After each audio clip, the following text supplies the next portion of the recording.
There is a difference between a man who simply wants to be valued and a man who has actually built a life that makes him valuable.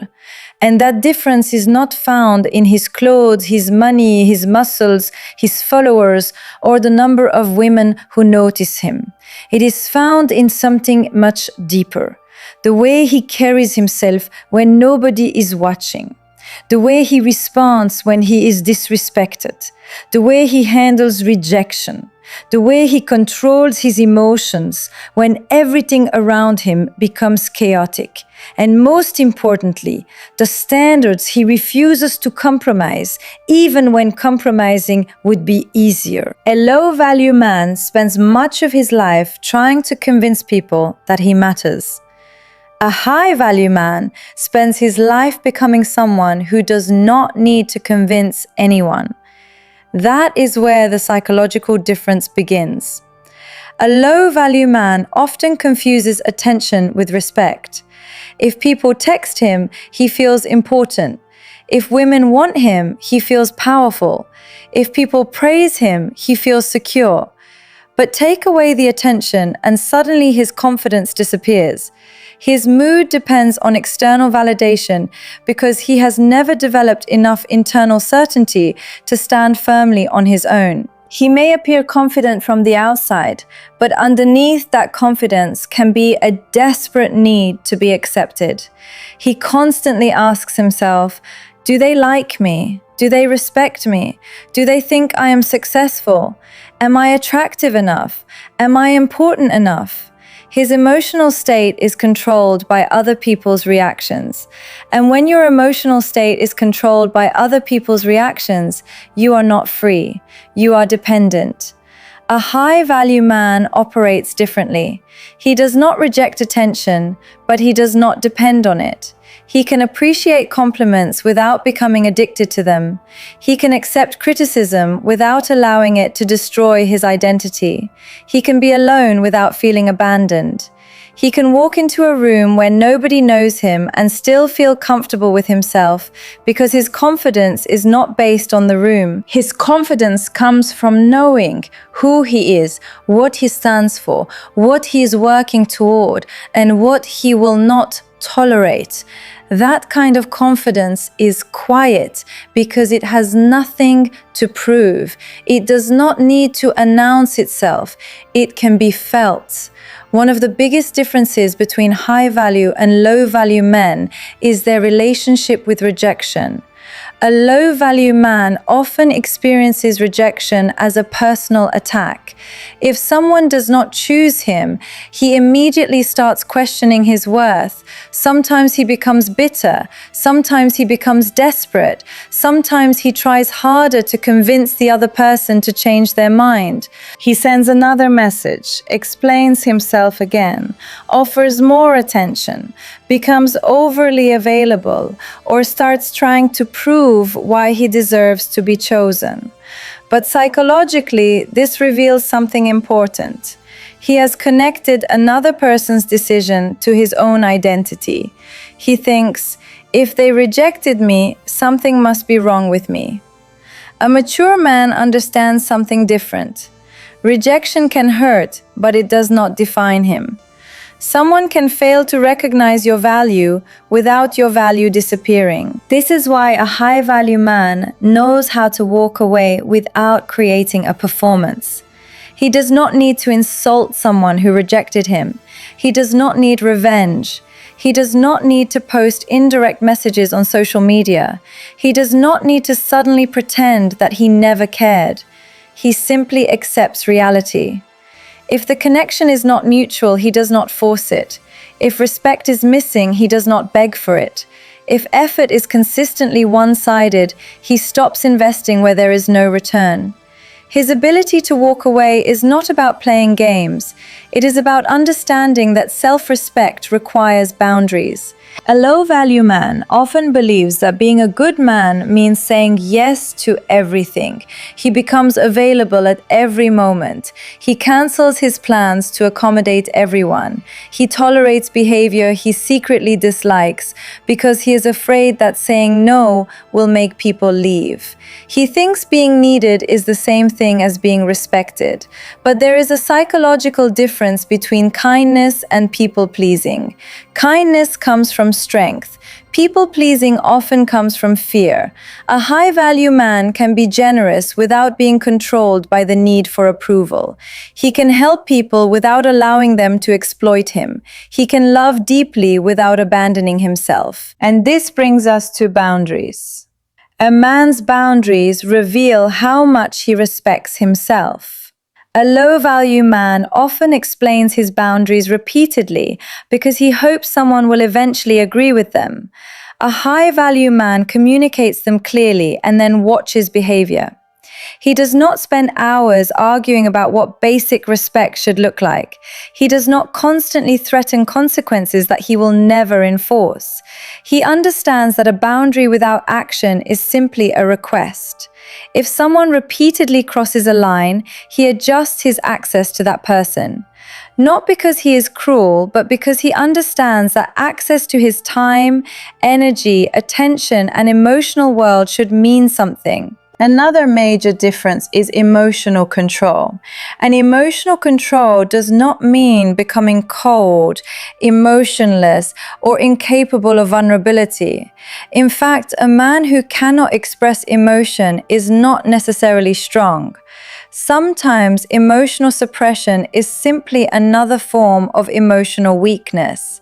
Real strength is being able to experience anger without becoming destructive, experience fear without becoming paralyzed, experience sadness without losing your identity, and experience attraction without becoming obsessed.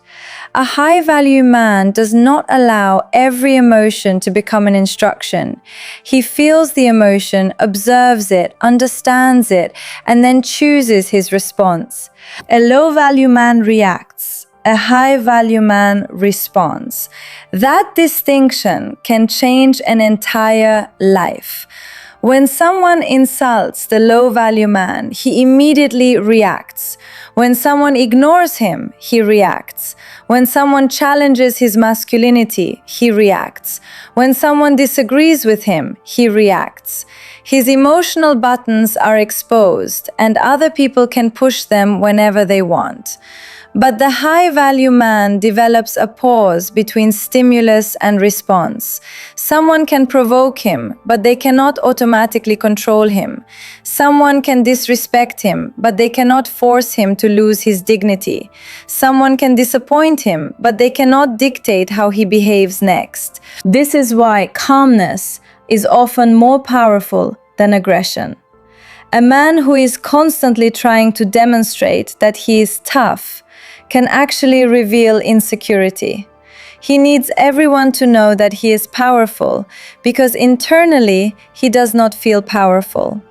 But a secure man does not need to turn every disagreement into a battle. He knows when to speak, when to listen, when to defend himself, and when to leave.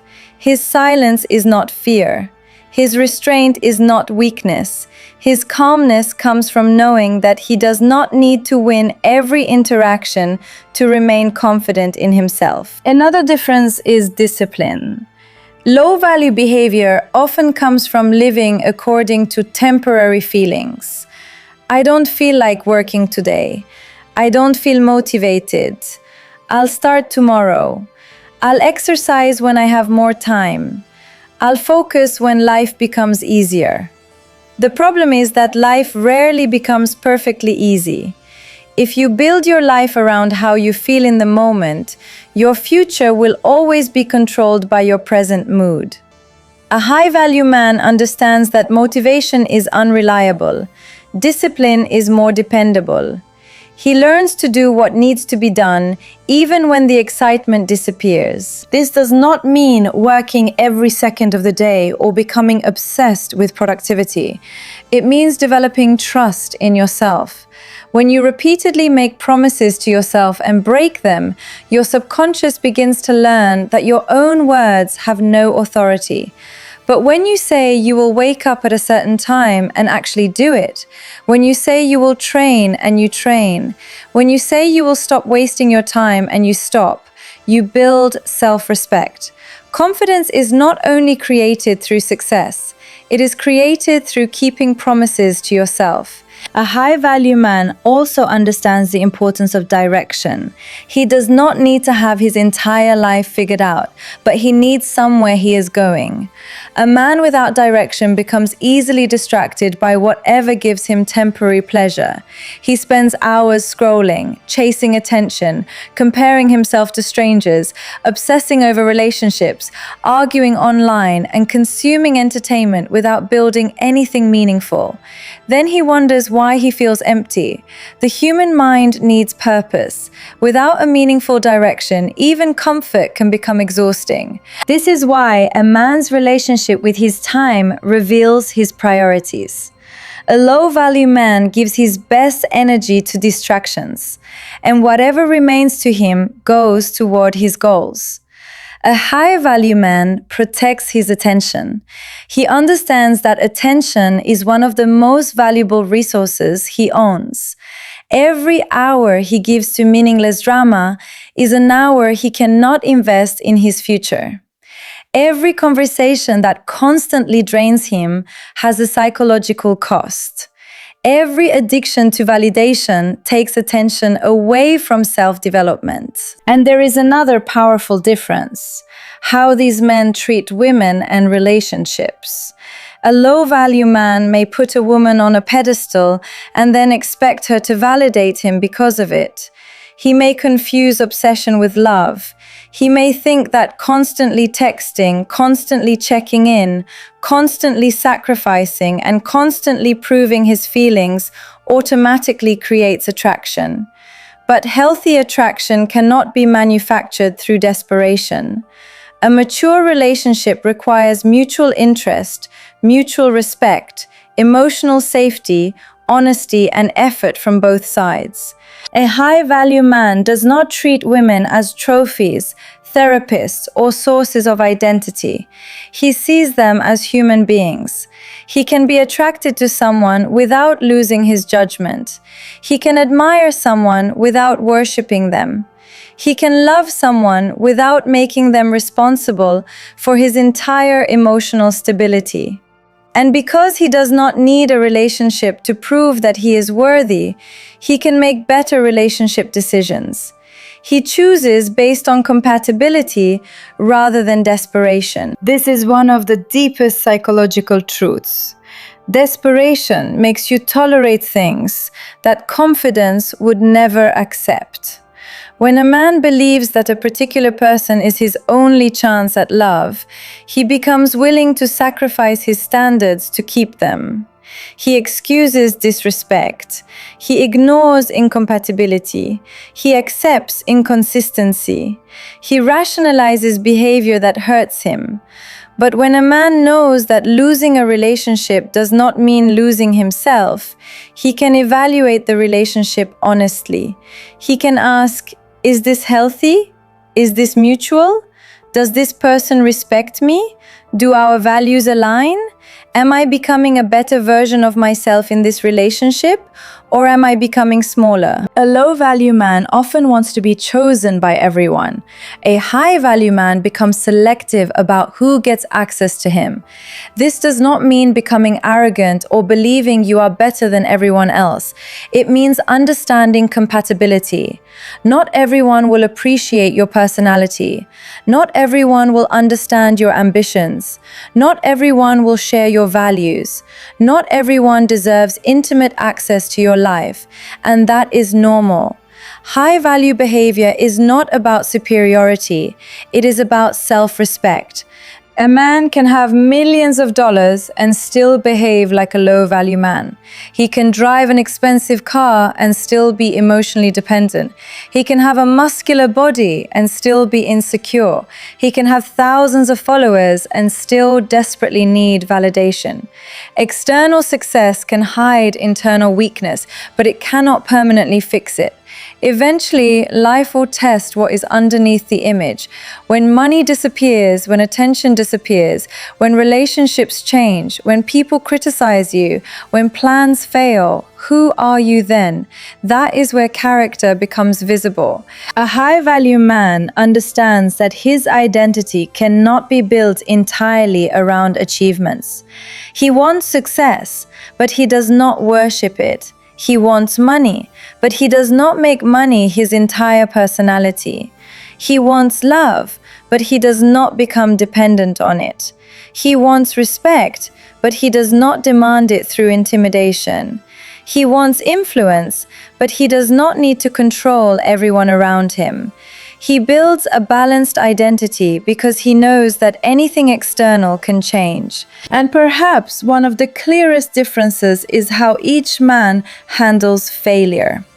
A low-value man uses failure as evidence that he should quit. A high-value man uses failure as information. He asks, "What did this teach me? What did I misunderstand? What can I improve? What part was within my control?" He does not romanticize failure, but he refuses to waste it. Every setback becomes feedback. Every mistake becomes education. Every painful experience becomes an opportunity to become more aware. The strongest men are not men who have never been broken. They are men who learned how to rebuild without becoming bitter. They experience betrayal without deciding that everyone is evil. They experience rejection without deciding that love is fake. They experience failure without deciding that they are failures. They experience disrespect without becoming disrespectful themselves. That is emotional maturity. A low-value man often blames the world for everything. His ex ruined him. His boss doesn't appreciate him. His friends are jealous. Society is against him. Nobody understands him. Nothing is his fault. The problem with this mindset is not that external factors never matter. They do. Life can be unfair. People can hurt you. Circumstances can make things difficult. But if you believe that everything is someone else's fault, you give away your power. Because if the problem is always outside of you, then the solution is always outside of you too. A high-value man asks a harder question. What can I control? Maybe he cannot control who chooses him, but he can control how he responds. Maybe he cannot control what someone thinks of him, but he can control whether he lives according to his values. Maybe he cannot control the economy, other people's behavior, or the past, but he can control his preparation, his habits, his discipline, and his decisions. That shift from blame to responsibility is one of the greatest transformations a man can make. And responsibility does not mean blaming yourself for everything. It means refusing to surrender your agency. You stop asking, "Why is this happening to me?" and start asking, "What am I going to do about it?" That question creates movement. That question creates maturity. That question turns pain into action. There is also a major difference in how these men communicate. A low-value man often talks excessively when he feels insecure. He over-explains. He defends every decision. He tries to convince everyone that his intentions were good. He needs the other person to understand him immediately. A high-value man knows that not everyone needs a full explanation. He communicates clearly, but he does not beg to be understood. He can say what he means without turning every disagreement into a courtroom. He also knows how to listen. True confidence does not require dominating every conversation. A man who constantly talks about himself may be seeking validation. A man who can listen, ask thoughtful questions, and remain comfortable without being the center of attention demonstrates emotional security. He does not need every room to revolve around him, and when he speaks, his words have weight because his actions support them.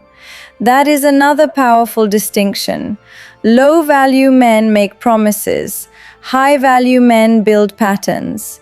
Anyone can say, "I'm going to change." Anyone can say, "I'm different." Anyone can say, "You can trust me." But people eventually stop listening to words and start watching behavior. Consistency creates credibility. A man who repeatedly does what he says becomes trustworthy. A man who constantly announces what he intends to do without doing it becomes noise. Your character is not what you say about yourself. Your character is what you repeatedly do. So, if you want to become a higher value man, stop asking how to appear high value. Ask how to become the kind of man whose behavior naturally communicates value. Stop obsessing over looking confident and start doing difficult things that build confidence.